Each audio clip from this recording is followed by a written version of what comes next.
I'm your host, Lou Carter, founder of Most Loved Workplace. The Leader Show brings together executives and leading thinkers to bring into focus our collective purpose and passion for what we do and where we do it. The search for occupational fulfillment, happiness, pride, and passion starts here. It's so great today to have Herve Hoppenot with us today. He's the CEO of Incyte Pharmaceutical. And Herve, welcome.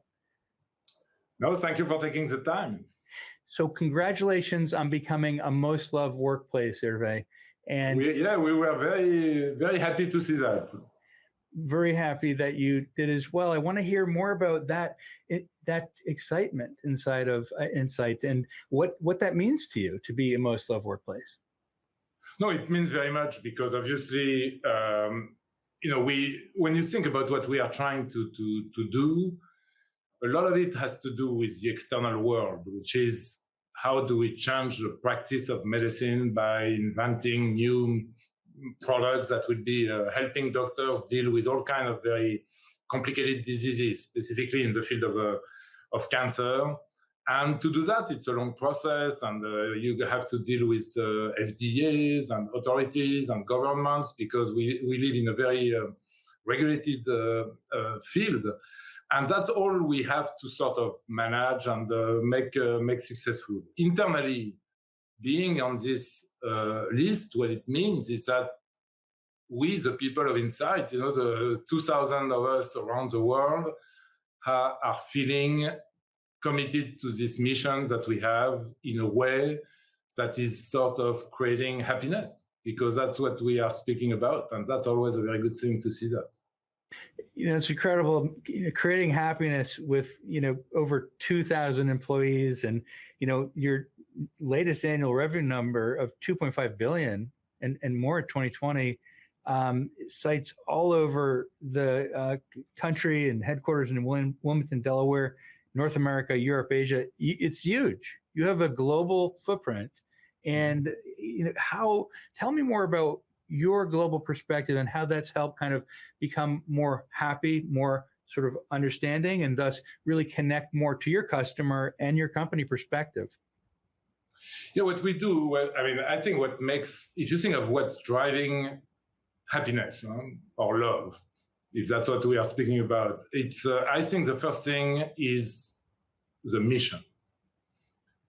Companies need to do something where when we retire, we will look back and speak to our friends or our grandchildren and say, look at what we did. That's now the treatment of, and you can pick the disease where we are operating, rare type of leukemia, myelofibrosis, polycythemia vera, or GVHD, or cholangiocarcinoma. This treatment around the world has been transformed by the work we did here in our lab in Wilmington, by the chemists who invented the new molecule, by the biologists who tested it, by the doctors who did the clinical trials in Asia, in Europe.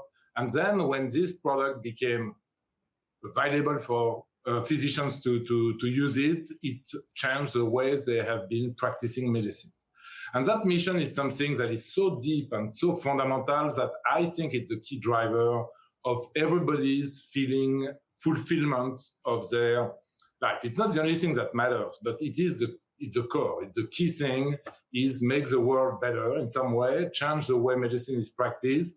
And if we are able to continue to do that, and we have been very successful over a long period of time, having these new medicines available for physicians, then you get to a sense of fulfillment that is absolutely a core to this idea of love or happiness that we have as an associate of the corporation. I think the second part is success, is that it's very competitive. It's like being in a team where sometimes you win, sometimes you don't, and it has this excitement about competition and being able to be at the forefront of the science. The entire world is trying to do what we are doing. There are people in Asia, in Europe, in Palo Alto, in Boston, everywhere, who are trying to do what we are doing. And when we are able to be ahead and be the ones that ends up succeeding in the process, it is also an incredible feeling, and we know that it's creating emotion, it's creating something that is sort of lifting all of the difficulties we had to go through in a completely different perspective, because at the end there is a price of being able to do what we are trying to do. And then there is the question of how do we work with each other, and that I think is fundamental to that same concept. I think it goes with success.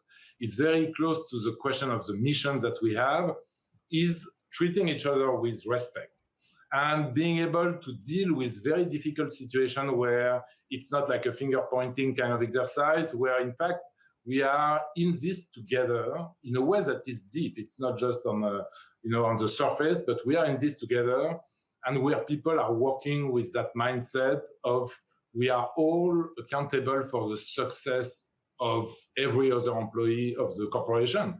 So it's this thing about I'm not just in charge of my own success, but I'm in charge of everybody else's. And if I can do something to help them succeed, then it becomes my task. And this sort of cooperation, literally, is I think very core to this concept of how do you become successful, but also how do you have more satisfaction out of your own work? When you're dealing with such incredibly high stakes, autoimmune and inflammatory conditions, leukemia, cancer, the mission is so deep. It's so important. And like you said, while others are trying, you're doing, and you're learning from mistakes. You're mission driven. You're excited to get things done and get to the root of the problem so that you can solve it quickly. So it get into the hands of physicians and into patients, because you know that must be done. Is there a sense of an understanding inside of your employees, with your employees, where they say, we must do this? We must do this. Well, I can give you an example. I don't know if you heard about it, but there is a little thing called COVID. And so a year and a half ago, I remember we're in March 2020, when the whole thing exploded. So it was like, oh my God, we have to evacuate the buildings. Everybody has to work from home, etc. And I received inbounds from some of our scientists very quickly about the fact that COVID is leading to this lung inflammation, which is disproportionate compared to the effect of the virus itself. It was really a reaction to the virus that was leading to this very problematic lung inflammation, and which was leading a lot of people into emergency room and death in some cases. And it was absolutely amazing to see how, from the teams themselves, there was immediately a number of work streams that were put in place to find out if we had, in fact, solutions that could be helping this patient suffering from COVID in the acute phase. And in fact, we did. And today, there is a product called baricitinib that is used very routinely in the US and in other countries as a way to modulate inflammation that is related to COVID. And that was something that everybody felt personally accountable, literally, for getting the studies done. And we had our own project with another molecule called ruxolitinib. So it was very spontaneous. And we see that in many cases. We have scientists in the lab coming to us with their own ideas about which direction we should take on a certain type of mechanism, because they have their belief, and sometimes they do even experiments about it before they would speak about it. And there is a lot of spontaneous emergence of new innovation, new innovative ideas that would be sometime will end up with application in medicine. We have examples of that with some of the indication we have today for our products, that they came from people in the lab having their own ideas about the mechanism. So this is incredible, Herve. This is remarkable that during COVID, you and your employees created pharmaceutical interventions that modulated inflammation for COVID patients. You've been a part of the sort of revolution against COVID. It's incredible. Yeah, we have been part of the improvement of treatment. You see in COVID there is the prevention, the vaccine. I mean, that's something that we are not involved in. But on the treatment side, I mean, all of this inflammatory mechanism is something we worked on very actively during the whole crisis. I mean, what else could be more sort of courageous and strong to bring people together than COVID itself? And you've been a part of that, part of the treatment itself of those symptoms. But cancer, we have been in the field of cancer for all these years, and frankly, we don't compare the different things, but the feeling of being accountable for being successful, when we invite patients here to the office very often to speak and to everybody, and it gets everybody on their feet running back to their work, because the clock is ticking and patients are waiting for us to hopefully find us. It's not just Incyte. It's, a lot of companies are obviously involved in that, but that perception of patients are looking at us and waiting for us to be successful is something that is very strong in the way we deal with, all the difficult aspect of the work we are doing. It takes 10 years to get a product through the whole process. And, it goes in phases where we have great success, and then we have issues, and then we go back and we solve them. And that's part of the process. But back to the happiness and, why people appreciate the work we do, they do, is because there is this enormous price, is that when we are successful, people, are going to have a treatment for something that before did not have any treatment, which is the case for most of the products we have on the market today. And that happiness component that you're describing, what's interesting about it, and the love component, specifically with biologicals and pharmaceuticals, there's a author. His name is Matsumoro Emoto, and he did a study called Molecules of Emotion, and he found that water molecules can gain a definition to them based upon love versus anger. And he literally wrote on the test tubes love on one molecule, on one vial of test tube for water, and the other one was anger and hatred. And we looked at the molecules. He looked at the molecules under the microscope and found that it was very beautiful with love, and with others like anger and hate, it was very unstructured. Exactly. Yeah, we don't have a pill. We don't have a pill for that yet, so we'll see. I mean, that could be. So interesting, isn't it? And it sounds like that's part of your success, though. This kind of happiness, consistent happiness, people who love being with you, being with Incyte and for Incyte, and that really drives you to success. No, it is part of. I mean, obviously, we all know we are competing with everybody to attract the best talents in the world, and it's not like it's reality. We have people working here in Delaware, coming from all over the planet. And obviously they have chosen to do that, and we have decided that they would be the right person to work here. So that group of people are the one who are speaking about Incyte to their colleagues for the next wave of people who are going to join Incyte. So there is a sort of a self-fulfilling cycle where the more people who are working in the organization have positive feelings about what's happening, the more quality people you will get from there, because most of the recruitment we do, and we increase headcount by like 200 to 400 people per year over the past few years. Most of the new people joining have joined because they spoke to somebody from Incyte and have been connected with somebody working here. So yeah, it is very important also for the future to continue to get people who are on that kind of mindset of trying to do something that has never been done before. Absolutely. Well, this is wonderful, and what I love about what you're describing is that people really believe in what you do, and people believe in each other, and they're giving the option for others they believe in, like family, to come over to you and work with you as well, because they trust what you do. So it's very good. I appreciate it. Your town hall. How was the town hall when you talked about Most Loved Workplace? Tell me more about. I heard you talk a little bit about it. No, I mean we have a number of settings where we are trying to sort of break the lines of command. The sort of the pyramidal view of a company where things are going from one level to another, etc. So we are trying to stay away from that and to have a system that is far more horizontal with far less layers of management. So when you look at the 2,000 people at Incyte, we have very little intermediate management layers in the system. And obviously part of it is communication coordination. So we have a number of settings where we speak directly with everybody in the company.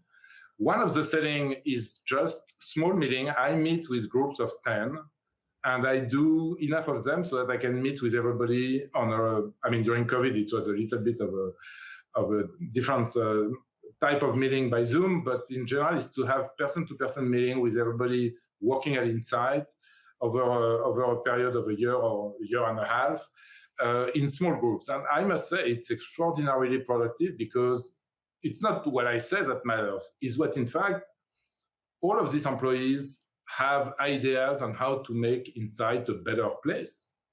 And the fact that everybody, it's a sort of a crowd wisdom, the fact that everybody would think about how to make Incyte a better place by itself is extremely positive because it is individual accountability. They think of it as my Incyte.